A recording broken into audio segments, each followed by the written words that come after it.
The rain came down in sheets, turning the September afternoon into something gray and endless. I was supposed to be inside the diner, refilling coffee and smiling through another double shift. But Marcus had called in sick again, and someone needed to take the trash to the alley. So there I was, dragging 2 industrial bags across the wet pavement, my sneakers soaked through. When I heard it, laughter, the cruel kind, I stopped, the bags heavy in my hands, and turned toward the sound. 3 boys, maybe 13 or 14, stood in a half circle near the bus stop. Their voices were sharp, mocking. And in the center of them, pressed against the brick wall, was a smaller boy. He couldn't have been more than 10, dark hair plastered to his forehead, hands pressed flat against the wall like he was trying to disappear into it. His eyes were squeezed shut, and his lips moved in some silent rhythm I couldn't hear from this distance. One of the older boys shoved him. Not hard, but enough to make the kid stumble. "What's wrong with you, freak?" the tallest one said. "You gonna cry?" The smaller boy didn't respond. He just kept his eyes closed, his hands twitching against the brick. I dropped the trash bags. "Hey." The word came out louder than I'd intended, and all 3 boys turned to look at me. I didn't stop walking. My heart was pounding, but I kept my face calm, my stride even. "Leave him alone," the tall one sneered. "Who the hell are you?" "Someone who's not afraid to call the cops." I pulled my phone from my apron pocket, holding it up. "You want me to?" They exchanged glances. The rain was getting heavier, and I could see them losing interest. The tall one muttered something under his breath, then jerked his head toward the street. "Whatever. He's not worth it anyway." They walked off, shoving each other and laughing, and I let out a breath I didn't know I'd been holding. The boy was still against the wall, eyes still closed. I approached slowly, crouching down a few feet away so I wouldn't startle him. "Hey," I said softly. "They're gone. You're safe now." He didn't open his eyes, but his lips stopped moving. His hands were still pressed to the brick, fingers splayed wide. I waited. The rain dripped off the awning above us, a steady rhythm. After a moment, his eyes opened dark, huge, and wet with unshed tears. "You okay?" I asked. He nodded once, then looked down at his shoes. They were expensive, I noticed. Designer sneakers, barely scuffed. Everything about him screamed. Money, the jacket, the watch on his thin wrist. "Do you need me to call someone?" "Your parents?" He flinched at the word. Then very quietly he said, "My dad's coming." His voice was soft, almost monotone, but there was something careful about the way he spoke. Like every word cost him something. "Okay," I said. "I'll wait with you until he gets here." He looked at me then. Really looked, and I saw something flicker across his face. Confusion, maybe, or disbelief. "You don't have to," he whispered. "I know," I said, "but I'm going to anyway." We sat there in the rain, side by side against the wall, and I thought about the trash bags I'd left in the middle of the sidewalk. My manager was going to kill me. But when I glanced at the boy, his small frame still trembling, his hands now folded tightly in his lap, I knew I wasn't going anywhere. A car pulled up to the curb. Black, sleek, the kind of car that didn't belong in this neighborhood. The boy stood immediately, and I did too, brushing the rain off my apron. The rear door opened, and a man stepped out. He was tall, broad-shouldered, dressed in a suit that probably cost more than my rent. But it wasn't the clothes that made my breath catch. It was his face, sharp jaw, dark eyes that swept over the scene with the precision of a predator. And when those eyes landed on me, I felt the air shift. He moved toward us, his stride controlled, deliberate. When he reached the boy, he crouched down, his hands gentle as they framed the kid's face. "Luca," he said quietly. "Are you hurt?" The boy Luca shook his head. "She helped me, Papa." The man's gaze slid to me, and I felt pinned, exposed, like he could see every thought I'd ever had. "What happened?" His voice was low, calm, but there was something underneath it, something dangerous. I opened my mouth, then closed it. What was I supposed to say? That I'd seen his son being bullied and stepped in? That seemed obvious. "There were some boys," I said finally. "They were messing with him. I told them to leave." His eyes didn't leave mine. "And they listened?" I had my phone out, told them I'd call the cops. Something flickered in his expression. Amusement, maybe, or disbelief. He stood, still watching me, and I had the strangest urge to take a step back. But I didn't. "Thank you," he said. The words were simple, but the way he said them wasn't. Like he didn't say them often. "It's fine," I said quickly. Anyone would have done the same. No. His gaze held mine. They wouldn't have. Luca tugged on his father's sleeve. Papa, I'm cold. The man's expression softened immediately, and he nodded. Let's go home. He guided Luca toward the car, but before he got in, he looked back at me one more time. What's your name? I hesitated. Something told me I shouldn't answer. That once I did, something would shift. But the rain was cold, and my feet were numb, and his eyes were still on me. Maya, I said. He repeated it, slow and deliberate, like he was committing it to memory. Then he nodded once and slid into the car. The door closed. The engine purred. And as the car pulled away, I stood there on the sidewalk, rain soaking through my uniform, and wondered why my hands were shaking. I didn't tell anyone at the diner what had happened. When I got back inside, I grabbed the trash bags, dumped them, and finished my shift in a daze. But that night, as I lay in bed staring at the ceiling, I couldn't stop thinking about the man in the suit. The way he'd looked at me, the way he'd said my name, and the way, just before the car door closed, I'd seen him watching me in the side mirror, like he'd already decided I was something he couldn't walk away from. 3 days passed before I saw him again. 3 days of pulling espresso shots, wiping down tables, and pretending I hadn't memorized the exact shade of dark in his eyes. 3 days of telling myself it didn't matter, that he was just some rich guy with a sweet kid, and I'd done what anyone would do, except no one else had done it. That truth sat heavy in my chest every time I replayed the scene. Those boys had been tormenting Luca for who knows how long before I came outside. People had probably walked past, looked the other way. I didn't know why that bothered me so much. It was a Thursday afternoon when the diner door opened and the energy in the room changed. I was behind the counter, counting tips, when I felt that prickle at the back of my neck that meant someone was watching. I looked up. He stood just inside the entrance, rain beating on the shoulders of his black coat. His eyes found mine immediately, like he'd known exactly where I'd be. Behind him, Luca peeked around his father's arm, and when he saw me, his face brightened. My heart kicked against my ribs. They crossed the diner, and I noticed how the other customers shifted. Subtle. A woman pulled her purse closer. An old man at the counter suddenly found his coffee very interesting. Even Jerry, our cook, went quiet at the grill. Everyone could feel it, the authority that moved with him like a second skin. They stopped at the counter, and Luca gave me a small wave. I smiled back, then looked at his father. Hi, I said, because what else was there to say? Maya. He said my name like we were continuing a conversation we'd never finished.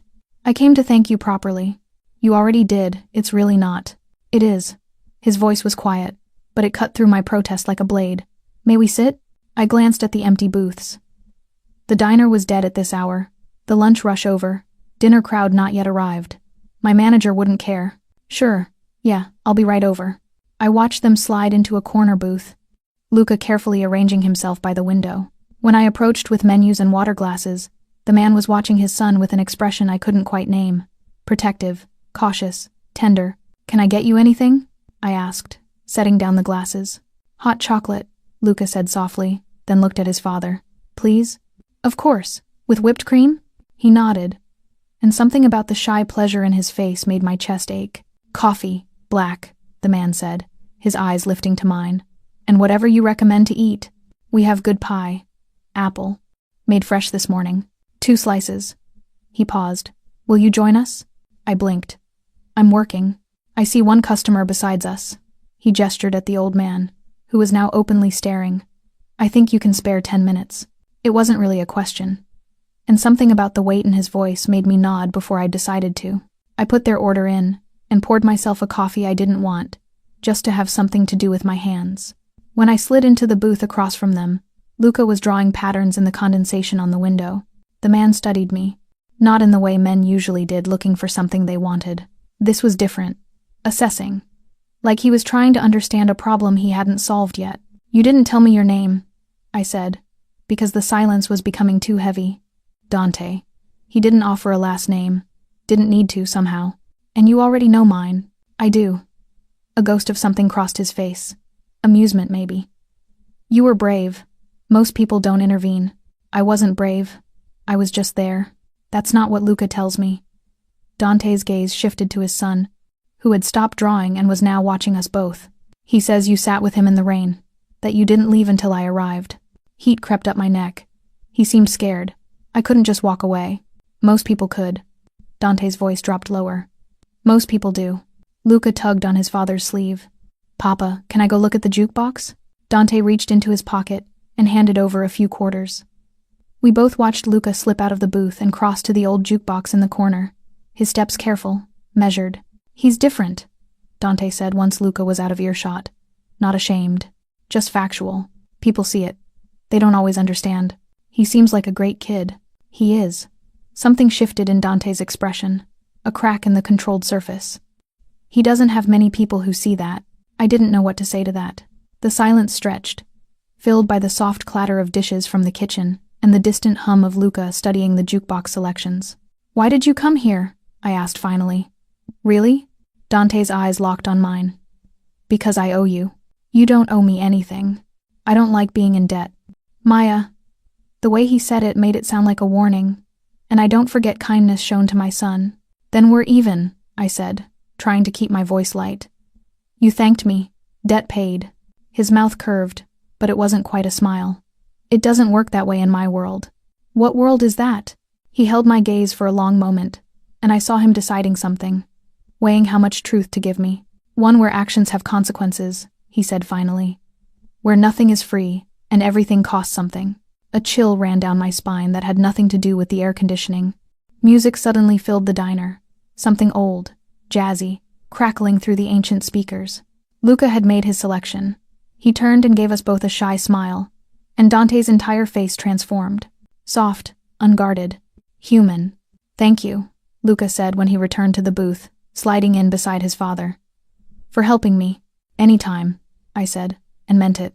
Dante's eyes found mine again, and this time there was something else there. Something that made my pulse jump. Be careful making promises you might have to keep, he said quietly. I didn't understand what he meant. Not yet. I started noticing the car 2 days later. Black sedan, tinted windows, always parked across the street from the diner, or idling near the bus stop when I walked home after closing. At first, I told myself it was paranoia. This was the city. Black sedans were everywhere, but this one never moved. And whenever I looked directly at it, I felt watched. On the third night, I took a different route home. Walked an extra 6 blocks, cutting through the bodega on 5th and doubling back through the alley behind the laundromat. When I finally reached my apartment building, I was out of breath and my hands were shaking. The car wasn't there. I should have felt relieved. Instead, I felt exposed. Saturday morning came with fog and the smell of rain that hadn't fallen yet. The diner was busy weekend rush, tourists asking for directions, regulars nursing hangovers with coffee and eggs. I moved through it all on autopilot, my mind somewhere else. On dark eyes and quiet warnings. On the weight of a debt I didn't understand. Be careful making promises you might have to keep. I was refilling the coffee station when the bell above the door chimed. I didn't look up immediately, too focused on not spilling the decaf into the regular pot, but I felt the shift in the room again. That sudden quiet that meant someone important had walked in. When I turned, my stomach dropped. Not Dante this time. 2 men in suits, both built like they lived in gyms, stood just inside the entrance. One was scanning the diner with cold, methodical eyes. The other was looking directly at me. They crossed the room with purpose, and every instinct I had screamed at me to run. But my feet stayed planted behind the counter. Maya Reyes? The taller one asked. His voice was flat, professional. Who's asking? We work for Mr. Moretti. He pulled out his phone, showed me a photo. Dante and Luca standing in front of what looked like a massive estate. You know him? My throat went dry. We've met. He'd like to see you. I'm working. The man's expression didn't change. He's waiting outside. I looked toward the window. Sure enough, the black car was there. Same one I'd seen all week. And standing beside it, arms crossed, was Dante. Even from here, I could see the tension in his shoulders. Tell him I'll be out when my shift ends, I said, forcing my voice steady. He said you'd say that. The man placed a business card on the counter. Heavy cardstock. Expensive. Just a phone number. No name. He said to tell you it's about your safety. The words hit like ice water. What? But they were already walking away, weaving between tables and disappearing through the door. I stood frozen, the coffee pot still in my hand, while Jerry called my name from the kitchen. I barely heard him. I lasted another hour before I couldn't take it anymore. My hands were shaking too badly to carry plates, and I'd already dropped 1 mug. When I told Jerry I needed to leave early, he took one look at my face and nodded. You okay, kid? I don't know. I said honestly. The fog had thickened by the time I pushed through the diner door. The car was still there, engine running. Dante stood beside it, his coat collar turned up against the damp. When he saw me, he straightened. "Get in," he said. "No." His jaw tightened. "Maya, you've been having me followed." It wasn't a question. All week, that car, those men. What the hell is going on? "Get in the car, and I'll explain." Explain here. For a moment, I thought he might argue. Then he stepped closer, and I saw something in his face that made my anger falter. Not threat. Fear. "You were seen with Luca," he said quietly. "3 days ago, in the rain.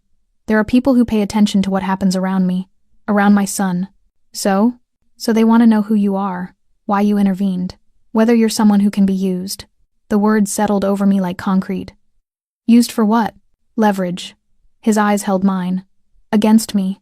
I took a step back, shaking my head. "That's insane. I'm nobody. I work in a diner. I don't.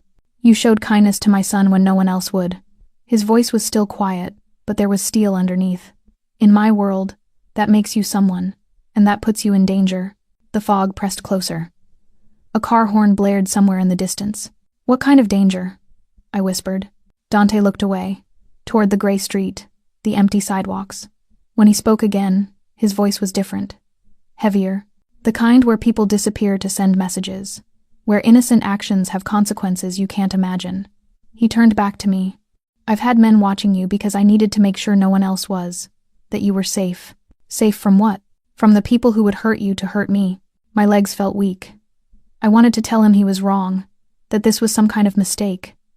But the look in his eyes, the absolute certainty made the words die in my throat. "I didn't ask for this," I said. "I know." Something flickered across his face. Regret, maybe, or guilt. "But it's done now. You're visible. And I can't undo that." The driver's door opened, and one of the men from earlier stepped out. He nodded at Dante, then scanned the street with those same cold eyes. "Please," Dante said, and the word sounded foreign in his mouth, like he didn't use it often. "Let me keep you safe. Just until I can make sure they've lost interest. And if they don't lose interest?" He didn't answer right away. The silence stretched between us, heavy with implications. I was terrified to understand. "Then we deal with it," he said finally. "Together." I should have walked away, should have gone back inside the diner, called the police, done something reasonable. Instead, I looked at the open car door and stepped inside. The car smelled like leather and something darker gunpowder. Maybe, or expensive cologne that cost more than my monthly rent. I sat rigid in the back seat, hands folded in my lap, while Dante settled beside me with the ease of someone who'd made 1,000 deals in spaces like this. The driver pulled into traffic without a word. "Where are we going?" I asked. "Somewhere safe." "That's not an answer."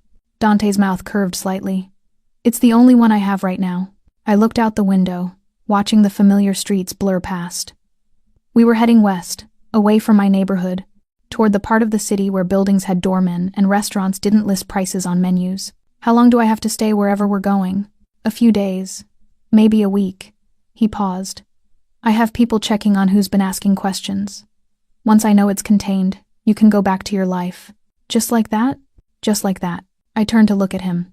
In the dim light of the car, his face was all sharp angles and shadows. "And if it's not contained?" His eyes met mine, and I saw the truth there before he spoke it. "Then we find another solution." The weight of those words pressed against my chest. I'd woken up this morning worried about making rent and whether Jerry would let me pick up extra shifts. Now I was sitting in a car with a man who spoke about danger like it was weather, something inevitable, something you just prepared for. "I need to call my roommate," I said. "She'll worry." Dante nodded and handed me his phone. It was sleek. Encrypted, probably. The kind of device that cost more than my entire electronics setup. I dialed Jess's number from memory. She answered on the second ring. "Hello? It's me. I'm using someone else's phone." "Maya, where are you? You were supposed to be home an hour ago." I glanced at Dante. He was watching the street, giving me the illusion of privacy, but I knew he could hear every word. Something came up. "I'm going to be staying with a friend for a few days." "What friend?" "You don't have friends who—" She stopped. "Wait, is this about that guy? The one with the kid?" "Jess. Because you've been weird all week. Distracted. Looking over your shoulder like someone's following you." My stomach clenched. "I'm fine." I just need you to cover my shifts if Jerry calls. Tell him it's a family emergency. Maya, what's going on? I can't explain right now, but I'm safe. I promise. The lie tasted bitter. There was a long pause. Then quietly, you'd tell me if you were in trouble, right? Of course, I said. Another lie layered on top of the first. I'll call you in a couple days. I ended the call before she could ask more questions and handed the phone back to Dante. He slipped it into his pocket without comment. You're good at lying, he said. I'm really not. You are. You kept your voice steady. Didn't give her anything to hold on to. He looked at me then, something unreadable in his expression. That's a useful skill. I don't want it to be. I know. The building we stopped at was everything I'd expected. Glass and steel, a lobby with marble floors and abstract art that probably cost 6 figures. The doorman nodded at Dante like they were old friends, and we rode the elevator in silence to the 23rd floor. The apartment was a penthouse, floor-to-ceiling windows, overlooking the city, furniture that looked sculptural and uncomfortable, a kitchen that gleamed like it had never been used. Everything was white and chrome and cold. This is where you live? I asked. One of the places. Dante shrugged off his coat, revealing the gun holster beneath it. I must have stared because he paused. Does that bother you? Should it? Most people would say yes. I'm not most people, apparently. I set my bag down on the pristine white couch, seeing as I'm someone who can be used for leverage now. Something flickered in his eyes, respect maybe, or surprise. The guest room is down that hall, second door. You'll find clothes in the closet, toiletries in the bathroom. You just keep women's clothes lying around? I keep everything lying around, in case I need it. I wanted to ask what kind of life required that level of preparation, but I already knew. The kind where trust was a liability, and safety was an illusion you paid people to maintain. There's food in the refrigerator, he continued. Help yourself. The security code for the elevator is 7419. Don't leave without telling me. So I'm a prisoner. You're protected. His voice hardened. There's a difference. Is there? We stared at each other across the expensive space, and I felt the weight of everything unsaid, pressing down. This man with his guns and his guards and his son who drew patterns in condensation, this man who spoke about violence like it was business, and looked at me like I was a problem he couldn't solve. Why are you doing this? I asked quietly. Really, it can't just be about Luca. Dante was silent for a long moment. Then he moved closer, stopping just within arm's reach, close enough that I could see the silver threading through his dark hair, the faint scar along his jaw. Because you did something no one else would, he said. And in my world, that means something. It means I owe you more than just gratitude. What does it mean? His eyes held mine, dark and infinite. It means you're mine to protect now, whether you want to be or not. The words should have terrified me. Instead, they settled into my bones like recognition, like I'd been waiting my whole life to be claimed by something dangerous. I didn't sleep that first night. The guest room was pristine silk sheets, blackout curtains, a mattress that probably cost more than my car. But every time I closed my eyes, I saw the gun under Dante's jacket, the way his men moved with military precision, the coldness in his voice when he said, "You're mine to protect now." At 3 a.m, I gave up and padded into the kitchen. The city glowed beyond the windows, a constellation of lights stretching toward the horizon. I found chamomile tea in a cabinet that held nothing but expensive brands and stood at the window, watching the world below while steam curled from my cup. Can't sleep? I spun around, heart hammering. Dante stood in the doorway wearing dark pants and nothing else. In the dim light, I could see the scar's pale lines crossing his ribs, a puckered mark near his shoulder that looked like a bullet wound. Sorry, I said. I didn't mean to wake you. You didn't. He moved into the kitchen, his steps silent despite his size. I don't sleep much. He poured himself water from the filtered tap and leaned against the counter, watching me with those unreadable eyes. How long have you lived like this? I asked. Like what? Always looking over your shoulder. Always calculating threats. He took a slow drink, considering. Since I was younger than Luca. The admission hung between us, heavy with implications. I thought of the boy with his careful steps and shy smile, and something twisted in my chest. Is that what you want for him? This life? No. The word came out sharp, almost violent. Dante set his glass down with controlled precision. I want him to have choices I never had. Safety I never knew. Then why? Because wanting something and achieving it are different things. He moved closer, and I had to tilt my head back to maintain eye contact. I can't change what I am, Maya. I can only try to protect what matters from the consequences. And what matters? His gaze dropped to my mouth, then back up. Luca, my family's legacy. And now, apparently, stubborn waitresses who don't know when to walk away. I didn't have a choice about walking away. You did. You could have refused to get in the car. He was right. I could have. Should have. But standing here in his kitchen at 3 a.m, close enough to see the exhaustion etched around his eyes, I couldn't remember why that had seemed like the right option. Why don't you sleep? I asked instead. Something flickered across his face, surprise. Maybe, that I'd asked. Because sleeping requires trust, and trust is a luxury I can't afford.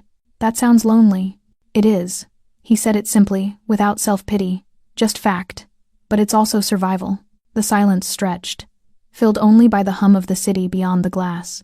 I should have felt afraid, standing here with a man who carried violence in his pockets and danger in his wake. Instead, I felt something else entirely. Curiosity. Understanding. And beneath it all, a pull I didn't want to name. Go back to bed, Maya. Dante's voice had gone rough. You're safe here. Are you? The question seemed to catch him off guard. His jaw tightened, and for a moment, I saw past the armor to something raw underneath. No, he said finally. I'm never safe, but I'm very good at pretending. Morning came with pale light and the smell of coffee I hadn't made. I found Dante in the living room, phone pressed to his ear, speaking in rapid Italian. When he saw me, he ended the call. There's breakfast, he said, gesturing toward the kitchen. And clothes in your room. We're going somewhere today. Where? To see Luca. He's been asking about you. My heart did something complicated. I thought this was about keeping me hidden. It is, but my home is the safest place in the city. And Luca, he paused, something softening in his expression.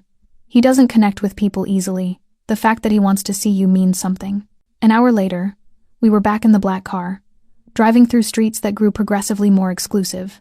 Trees lined the roads here, and the houses sat behind gates and walls. Dante's estate was at the end of a private drive. Stone and glass, modern but timeless, surrounded by gardens that looked professionally maintained. Guards stood at the entrance, weapons barely concealed. Inside, the house was warmer than the penthouse, lived in. There were books on shelves, art that looked personal rather than decorative, photographs in frames, and there was Luca. He was sitting in a sunroom overlooking the gardens, building something intricate with wooden blocks.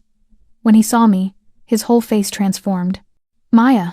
He stood carefully, then seemed to remember himself and looked at his father. Is it okay? Of course.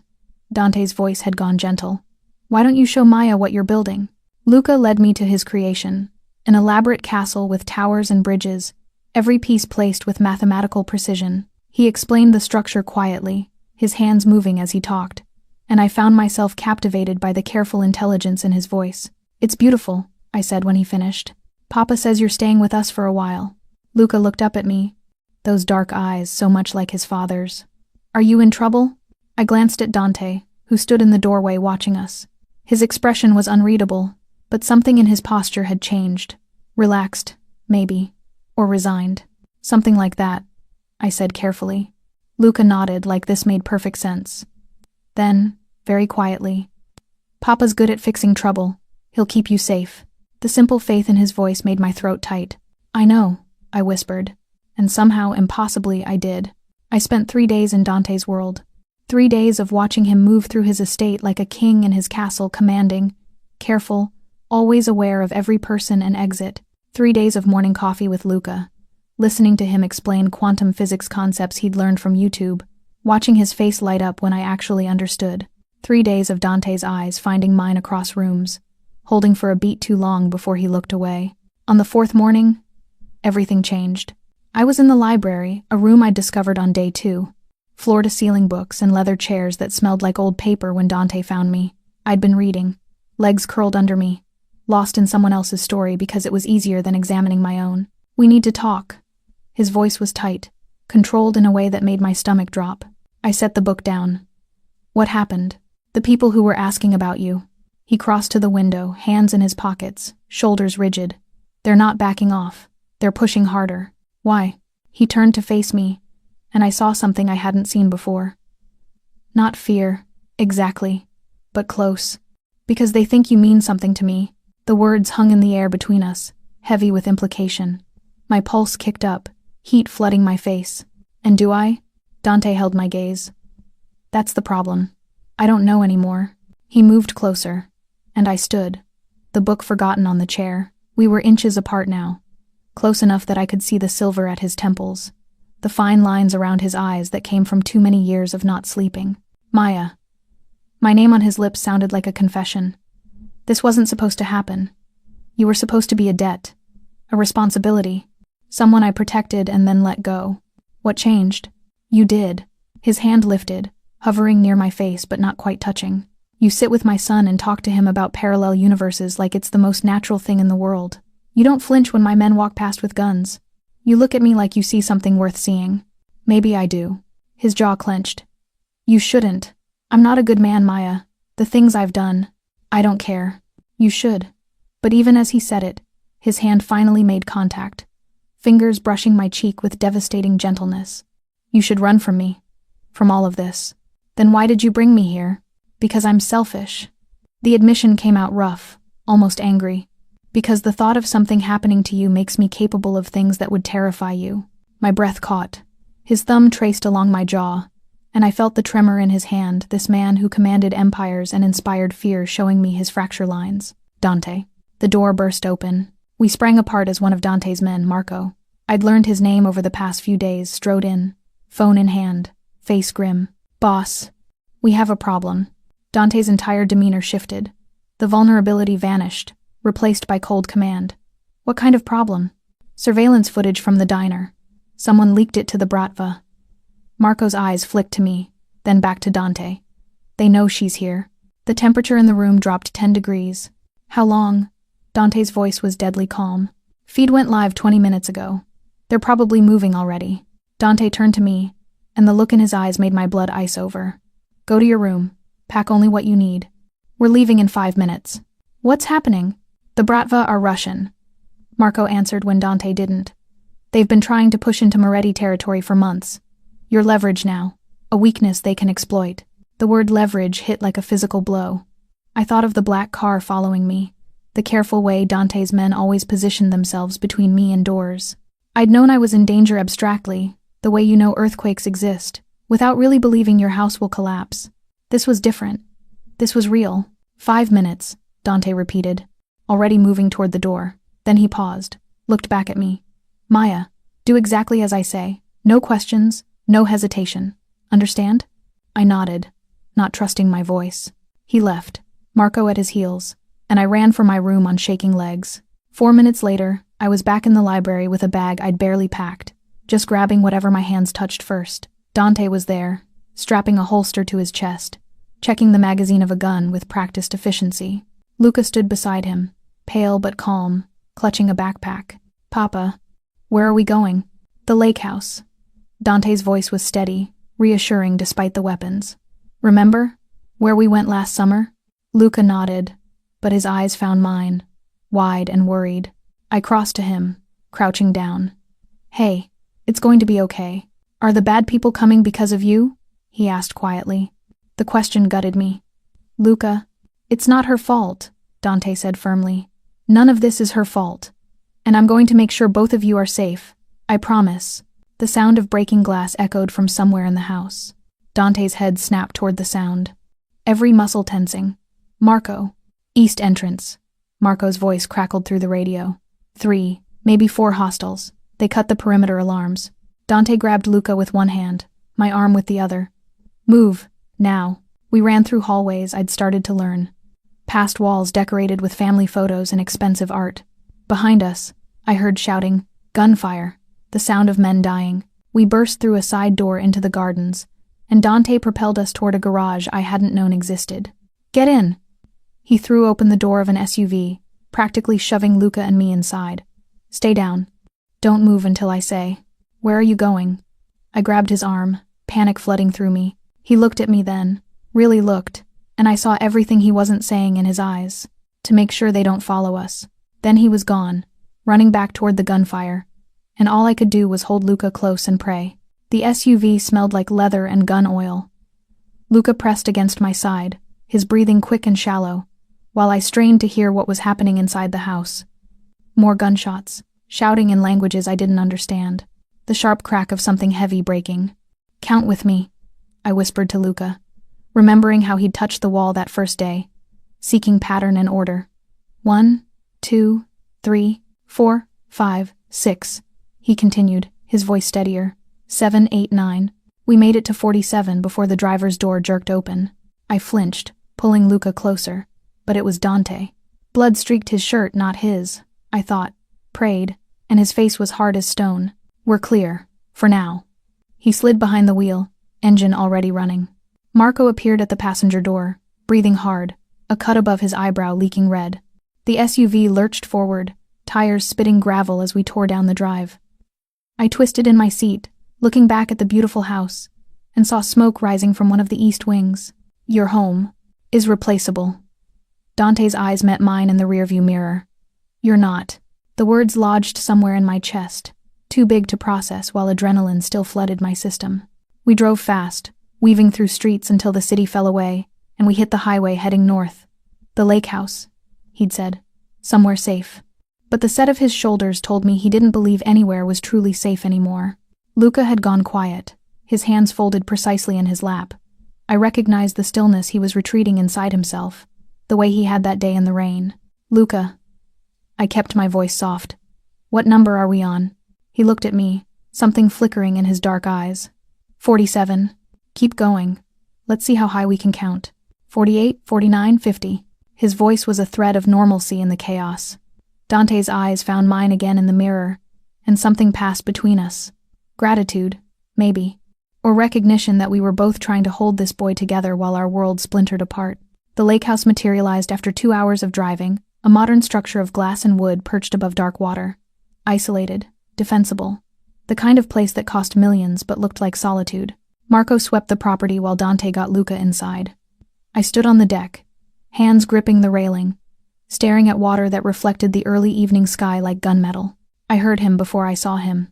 Footsteps, deliberate and slow. "Luca's asleep," Dante said, stopping beside me. Finally. "Is he okay?" "He will be. He's stronger than he looks." A pause. "So are you." I laughed, but it came out broken. "I don't feel strong. I feel like I've ruined your life." "You didn't ruin anything." His voice went rough. "I did this. The moment I failed to walk away from you." I turned to face him. He'd changed shirts, washed away the blood, but exhaustion carved lines around his mouth. For the first time since I'd met him, he looked vulnerable. Human. "They'll keep coming," I said. It wasn't a question. "Yes, because of me, because they see weakness. An opening." He moved closer, and I could smell smoke and cordite clinging to him. "Because I let them see that you matter, do I?" The question escaped before I could stop it. "Matter?" Dante's hand came up, cupping my face with a gentleness that contradicted everything I'd seen him do today. His thumb traced my cheekbone, and I felt the tremor in his touch. "You're the first person in 15 years who made me forget to calculate exits in a room," he said quietly. "The first one who made me think about something other than survival and legacy and debt." His forehead dropped to mine, breath warm against my lips. "So yes, Maya, you matter. More than you should. More than is safe. Then let me go." Even as I said it, my hands were fisting in his shirt, holding him close. "Send me away where they can't use me against you." "I can't." The words came out anguished. "I've tried. Every rational part of me knows that's the right answer. But I can't make myself do it." "Why not?" His mouth hovered a breath from mine. "Because the thought of you out there, unprotected, drives me insane. Because I've spent my whole life surrounded by people who want something from me, and you just wanted to help my son." His hand slid into my hair, grip firm. "Because when I'm with you, I remember what it feels like to be human instead of a weapon." The kiss, when it came, wasn't gentle. It was desperate, fierce, tasting like smoke and fear and something that felt dangerously close to hope. His other hand found my waist, pulling me flush against him while I gripped his shoulders and kissed him back with everything I had, all the terror and confusion and want that had been building since that day in the rain. When we finally broke apart, both breathing hard, his eyes were black in the dying light. "This is a mistake," he said. "Probably. You should be afraid of me." "I am." I touched his face, feeling the sharp line of his jaw. "Just not in the way you think." He caught my wrist, pressed his mouth to my palm. I can't promise you safety, Maya. I can't promise you normal. All I can offer is that I'll burn down anyone who tries to hurt you. That's not romantic. No. His smile was dark, dangerous. It's honest. Somewhere inside the house, a phone rang. Marco's voice drifted through the open door, urgent and low. Dante closed his eyes, jaw clenching. They found us, he said. Not a question. Already? He pulled away, that cold command sliding back into place like armor. They have more resources than I thought. We need to move again. Where? He looked at me, and I saw the decision forming in his eyes. Something final. Something that would change everything. Somewhere they'll never think to look. He held out his hand. But you have to trust me completely. No questions. I stared at his offered hand, scarred knuckles and steady fingers. I should have run. Should have demanded he take me to the police, to somewhere safe and far from his violent world. Instead, I took his hand. No questions, I whispered. His fingers tightened around mine. Then let's disappear. We left in the middle of the night. No headlights, Marco driving while Dante sat in back with Luca sleeping between us. The boy's head rested on his father's shoulder, peaceful despite everything, while I watched darkness swallow the lake house behind us. Where are we going? I whispered. The only place they won't look. Dante's voice was low, barely audible over the engine. Into their territory. My stomach dropped. That's insane. Exactly. They'll expect us to run further away, not closer. His eyes found mine in the darkness. The Bratva controls the ports, warehouses, shipping routes, entire city blocks. But there's one place even they avoid. Why would they avoid their own territory?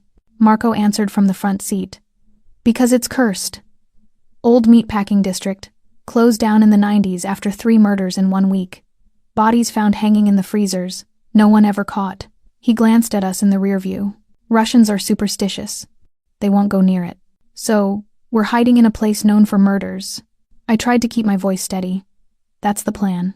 Dante's hand found mine in the darkness, squeezed once. I own half the buildings there through shell companies. Renovated them years ago as safe houses. The Bratva doesn't know because I've been very careful to keep the connections buried. And if they figure it out, then we'll deal with it. His jaw tightened. But they won't. Not in time. In time for what? He didn't answer. Just looked out the window at the passing darkness. His silence more terrifying than anything he could have said. The meatpacking district looked exactly like a place people avoided. Crumbling brick buildings, rusted fire escapes, streets empty except for scattered trash. Even the streetlights seemed dimmer here, casting everything in sickly yellow. We pulled into an underground garage, the door closing behind us with a sound like a tomb ceiling. Marco killed the engine, and the sudden silence was absolute. Luca woke as Dante lifted him, blinking sleepily. Papa? We're here, Piccolino. Safe now. The apartment was on the 3rd floor, accessible only by a freight elevator that groaned and shuddered. Inside, it was nothing like Dante's other properties. This was functional, sparse, a place designed for survival, not comfort. Reinforced door, weapons locker visible in the corner, windows covered with steel shutters. There's 2 bedrooms, Dante said, setting Luca down. You and Maya can take the larger one. I'll be out here. I want to stay with you, Luca said quietly. Something passed over Dante's face. Pain, love, fear, all tangled together. All right. But you need to sleep, yes? Real sleep. While Dante settled Luca on the couch, I wandered to the window, peeking through the shutters. The street below was empty, but I could feel eyes watching. Or maybe that was just paranoia taking root. Maya. Marco appeared beside me, his voice low. You should know something. I turned. Up close, I could see the exhaustion in his face, the way his hand kept drifting to his weapon. What? The boss. He glanced toward where Dante sat with Luca, speaking softly in Italian. I've worked for him 8 years. Never seen him like this. He's making decisions with his heart instead of his head. What does that mean? It means he's vulnerable. And in this world, vulnerability gets you killed. Marco's eyes held mine. I'm not saying this to scare you. I'm saying it so you understand what's at stake. If something happens to him because he's distracted protecting you, then it's my fault. The words tasted like ash. No, Marco shook his head. It's his choice. But you need to be worth it.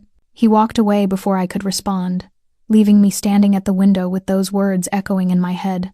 You need to be worth it. Hours later, after Luca had finally fallen into deep sleep and Marco had taken first watch, I found Dante on the small balcony accessible through the bedroom. He stood at the railing, cigarette burning between his fingers, the first time I'd seen him smoke. "I didn't know you smoked," I said, stepping outside. "I don't, usually." He took a drag, the ember flaring in the darkness. "Old habit from when things get complicated." "How complicated are things?" He laughed, but there was no humor in it. "The Bratva wants my territory. My allies are questioning my judgment, and I'm hiding in a condemned building with the two people who matter most in the world, hoping my enemies are as superstitious as I think they are." He flicked ash over the railing. "So, fairly complicated." I moved beside him, close enough to feel the heat from his body. "Marco says you're making decisions with your heart. Marco talks too much. Is he right?" Dante took another drag, then crushed the cigarette under his heel. When he turned to face me, his eyes were dark pools reflecting city lights. "My entire life, I've made choices based on logic, strategy, what benefits the family, what maintains power, what ensures survival." His hand came up, tracing my jaw. "And then you walked into my life, and suddenly none of that matters as much as making sure you wake up tomorrow. That's dangerous." "I know." His thumb brushed my lower lip. "But I'm tired of living like survival is the same as being alive." I caught his hand, pressed it flat against my chest where my heart hammered. "You feel that?" "I'm terrified. Every second. But I'm also more alive than I've ever been." "Maya, whatever happens," I interrupted. "Whatever comes next, I need you to know I chose this. I chose you," knowing exactly what it meant. His forehead dropped to mine, breath ragged. "I don't deserve you." "Probably not." I smiled despite everything. "But you're stuck with me anyway." He kissed me then, soft and desperate, like he was trying to memorize the taste of something he knew he couldn't keep. From inside, a phone rang. We broke apart, both knowing what it meant. Dante pulled out his cell, checked the screen, and his face went carefully blank. "It's my father," he said quietly. "Head of the family. What does he want?" Dante's eyes met mine, and I saw the answer there before he spoke. "To meet you. The woman who's breaking his son." The meeting was set for dawn. Neutral ground, an old cathedral on the edge of the city that hadn't held services in 20 years, but still stood like a monument to forgotten prayers. "Dante's father chose it deliberately," Marco explained. "Sacred ground. A place where blood couldn't be spilled without consequence." I wasn't sure I believed in consequences anymore. We drove through empty streets, the sky just beginning to pale at the edges. Luca stayed behind with two of Dante's most trusted men, and I'd watched the boy's face as we left calm. But his hands were folded in that precise way that meant he was counting silently, holding himself together. "My father is not like me," Dante said as the cathedral came into view. "He's old school, traditional. He believes in rules, hierarchy, the way things have always been done. And I break those rules. You shatter them." He looked at me, something fierce in his eyes. "You're not Italian. Not from a connected family. You have no dowry, no alliance to offer. By every measure that matters to him, you're worthless." The words should have stung. Instead, they felt like truth, cold and clarifying. Then why am I here? Because I told him if he wants to keep me as his heir, he'll meet the woman I've chosen. Dante's hand found mine, squeezed hard. "And because he needs to understand that I'll burn down everything he's built before I let anyone hurt you." Marco pulled up to the cathedral steps. 3 black cars were already there, guards positioned like chess pieces. Through the stained glass windows, I could see candlelight flickering. "Stay close to me," Dante said. "Let me do the talking. And Maya," he turned to face me fully. "No matter what he says, remember that his opinion doesn't change what I feel." "What do you feel?" His eyes held mine, and I saw everything he'd never said out loud written in his expression. "Everything. I feel everything." The cathedral interior smelled like incense and stone, and centuries of secrets. Candles burned in iron stands, casting shadows that danced across frescoed walls. And standing before the altar, hands clasped behind his back, was a man who looked like Dante, aged 30 years and hardened by time. Lorenzo Moretti. He turned as we approached, and I felt the weight of his gaze like a physical thing. Assessing, judging, finding me lacking. "So," his voice echoed in the vast space, "this is the waitress. This is Maya."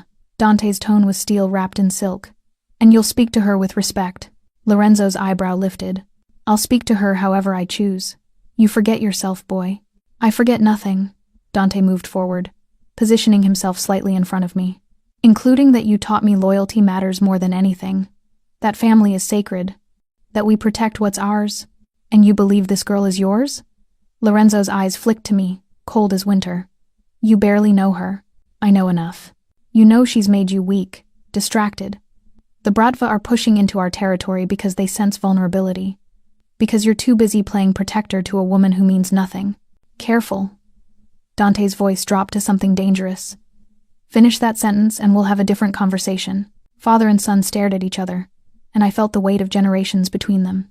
Similar faces, similar builds, but where Lorenzo was all hard edges and tradition, Dante had something else, something that made him capable of sitting in the rain with his son, of looking at me like I was worth protecting. You don't understand, I said quietly. Both men turned to look at me. Dante's expression was warning, but I stepped forward anyway. Mr. Moretti, you're right. I'm nobody. I serve coffee and clear tables and live in a apartment with a roommate who plays her music too loud. I met his cold gaze. I didn't ask for any of this. I just saw a kid being bullied and couldn't walk away. Sentiment. Lorenzo's lip curled. That kind of softness gets people killed in our world.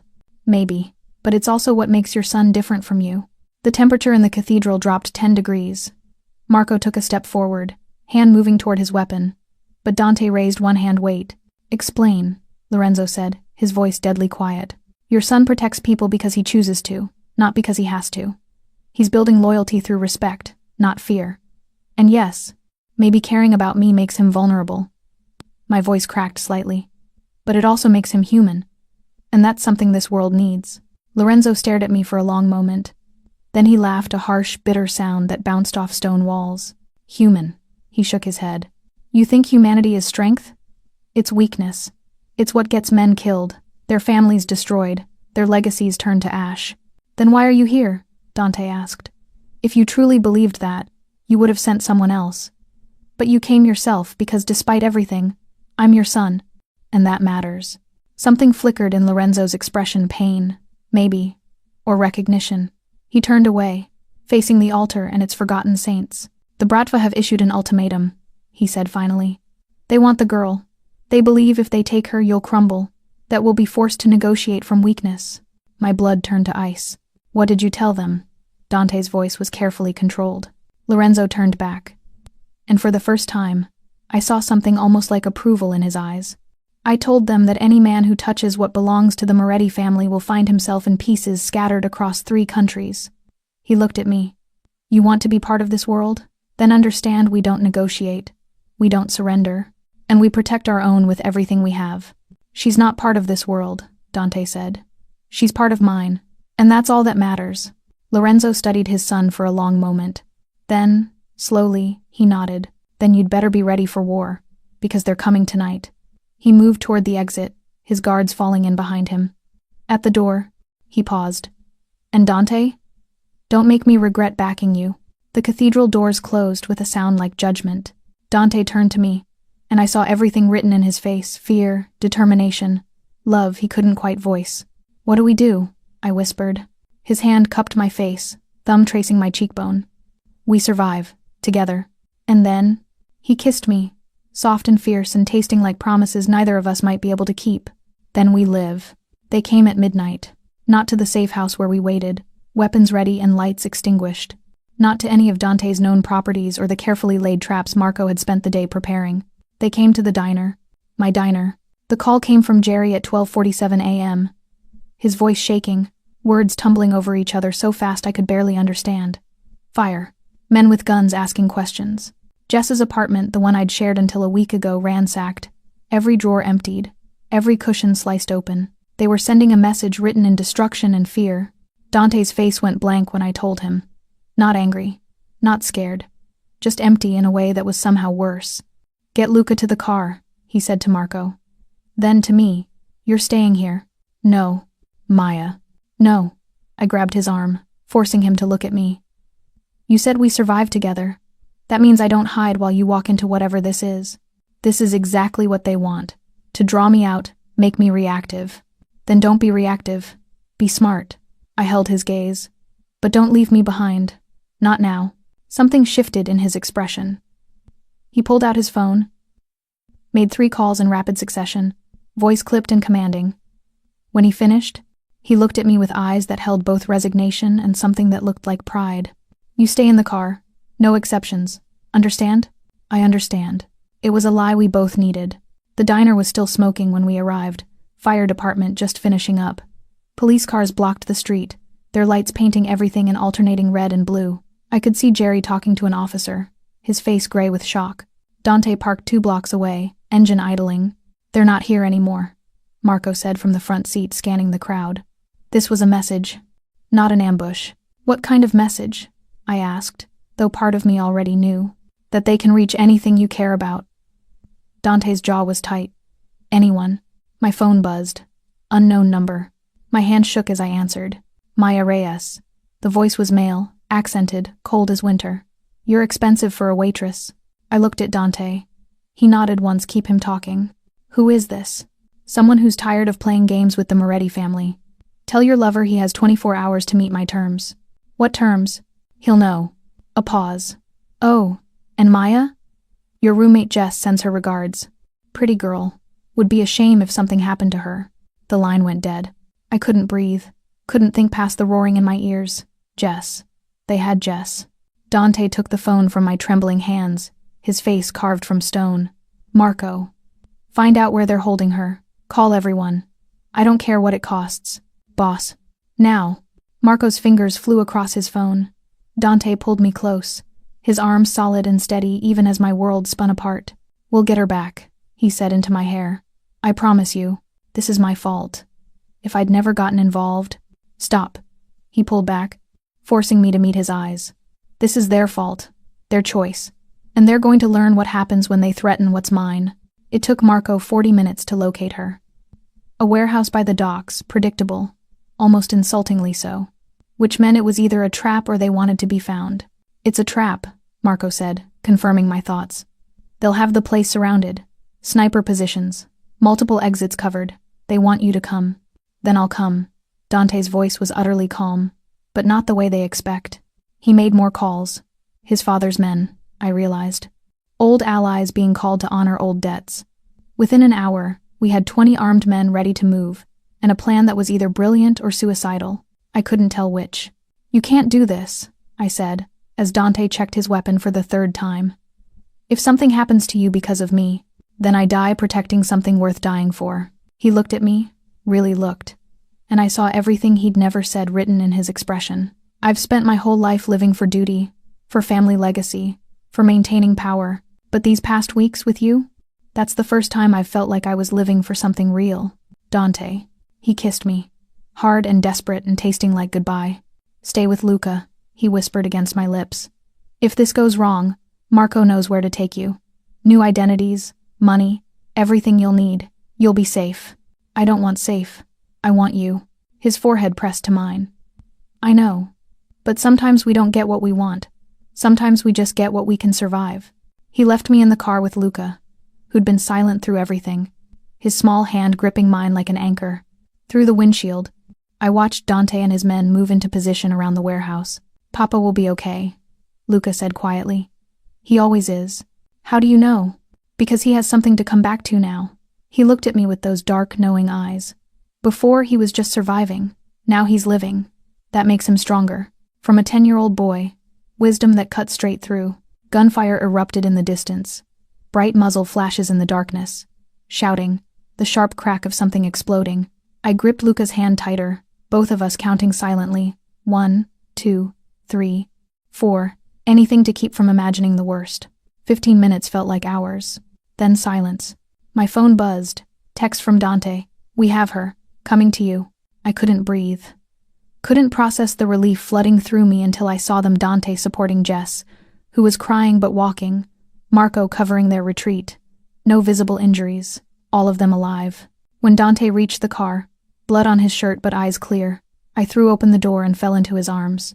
He caught me, holding tight while I shook apart against his chest. It's over, he murmured. They're done. The Bratva leadership is dead, and the rest are scattered.